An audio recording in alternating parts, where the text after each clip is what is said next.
we hear reports that, in fact, Republicans, such as you, are actually open to increasing the top bracket. Do you think that that's likely to happen? I don't think that's likely to happen. No, I think that it's very important that we extend the tax cuts from 2017.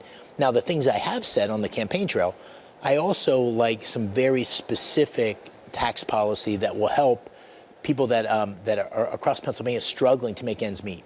And so child care tax credit, the child tax credit, an IVF tax credit, things that if you're living, the median income in Pennsylvania is $52,000 a year. If you're a family of four making $50,000 or $60,000, $70,000 a year, you need help to be able to have children and have a family. And so some of those targeted tax policies, in addition to the extension of the tax cuts, I think are worthy of consideration. You mentioned that the government, Donald Trump, has promised really historic deregulation.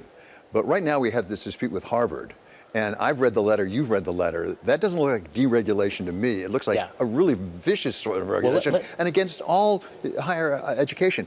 Is that consistent with the Trump theory of deregulation? Let's start with, I mean, this is something I talked a lot about in the campaign. We had challenges at Penn. We have challenges across our universities. But let's start with three things that I think most people would agree with.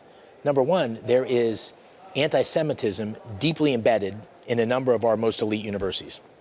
We saw that at Harvard, we saw that at Penn, and in many cases, those universities have dealt with that terribly.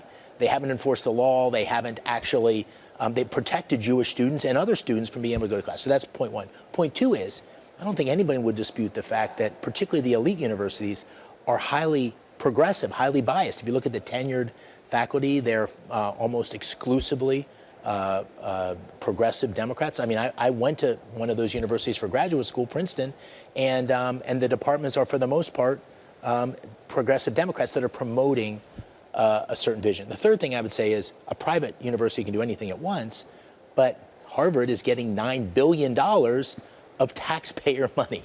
And so there's very little accountability in those universities for actually how that money's spent. So I think what we're having right now, for the first time, at least in my memory, is a real conversation about if the taxpayers are going to give tax exemption to these endowments, are going to give billions of dollars to these universities. What can our expectations be as taxpayers for promoting the public good? And I don't mean a Republican good. I mean the public good, where we're creating universities where people can disagree agreeably, where there's not some sort of political bias, where Jewish students and other students can know that they're not going to be prejudiced or treated to the risk of violence, and that there's an accountability.